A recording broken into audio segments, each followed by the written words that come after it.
Hello students, how are you? Hope you all are fine. Today my topic is structure of atom. Actually, different scientists gave the different concept or the different models which explain the structure of atom.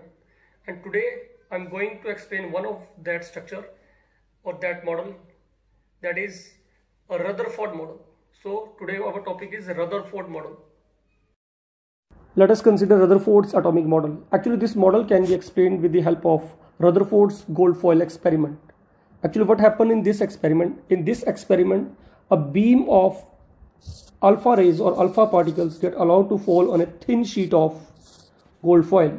This is a very thin sheet of gold foil. And the following observations are made.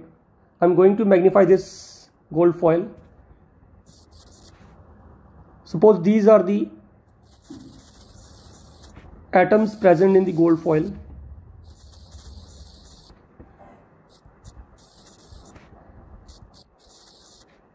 Positive charge is supposed to be concentrated at the center, and this is called nucleus. And what happens when the beam of alpha particles strikes with this gold foil? These are the following observations.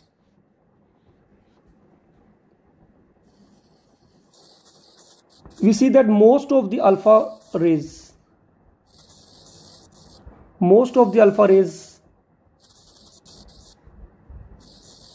passes straight through this foil.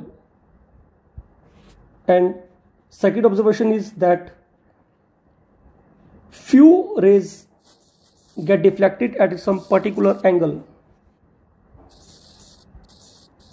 And third observation is that very few, that is 1 among 20,000 radiations, get deflected back along same line. I'm going to explain it once again. What are the following observations which are made? Number one. First one is that most of the alpha rays goes straight through this foil.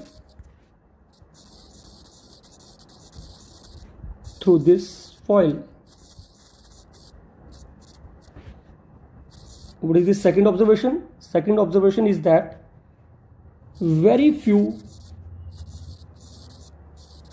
alpha rays get deflected at some angle.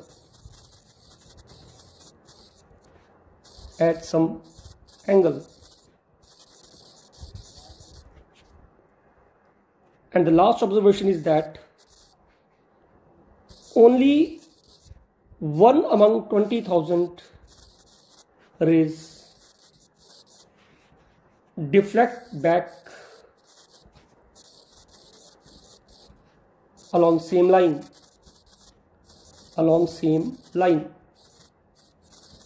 So by this experiment, the three following observations are made, and by these observations, what is the conclusion?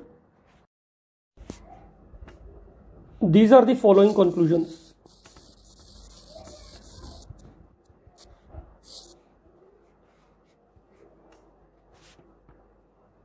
As we have observed that most of the alpha rays go straight through these atoms or this foil.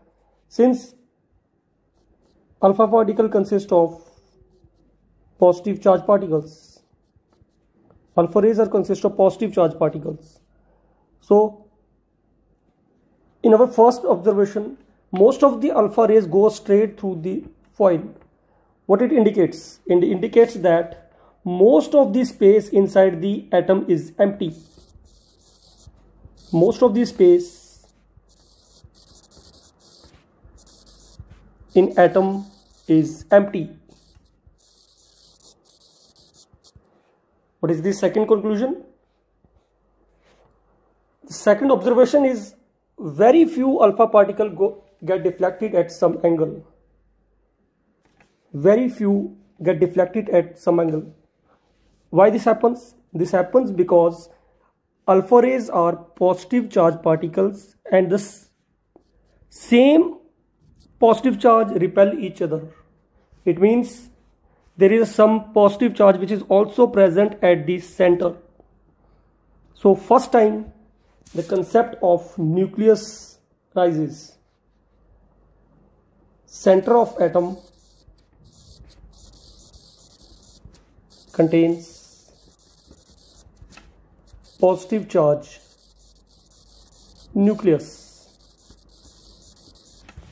And third observation was only very few, that is 1 among 20,000 rays, get deflect back along this same line. See this ray deflect back along same line. What it indicates? It indicates that positive charge is present exactly at the center. Positive charge nucleus is present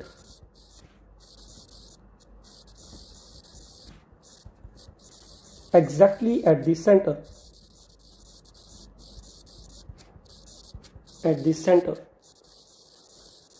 Hence, what is the exact conclusion of Rutherford atomic model? According to Rutherford atomic model,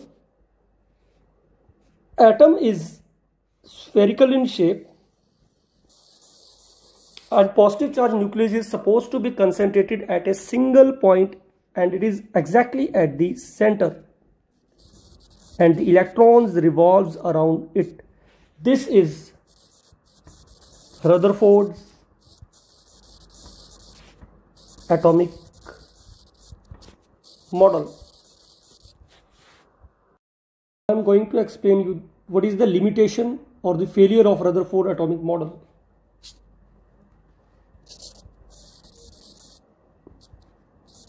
Limitation of Rutherford atomic model. It was one scientist, Clerk Maxwell. He explained that according to the concept of physics, whenever electron revolves around a positive charge nucleus, it loses its energy. What I am saying, whenever electron revolves around a positive charge nucleus, it loses its energy, and ultimately this electron should fall at the center. But this will not happen in the case of atoms. In atoms, electron will not fall inside the nucleus. So what is the biggest limitation of Rutherford atomic model? The biggest limitation is he did not give the concept of shells. He said that atom is spherical in shape, positive charge nucleus is present at the center, and electron revolves around it. But actually the electrons revolves around it in fixed path. These paths are called orbits or shell, because whenever electron remain in a fixed path, its energy also get fixed. Okay, so what is the biggest limitation of Rutherford atomic model? He did not give the concept of shells.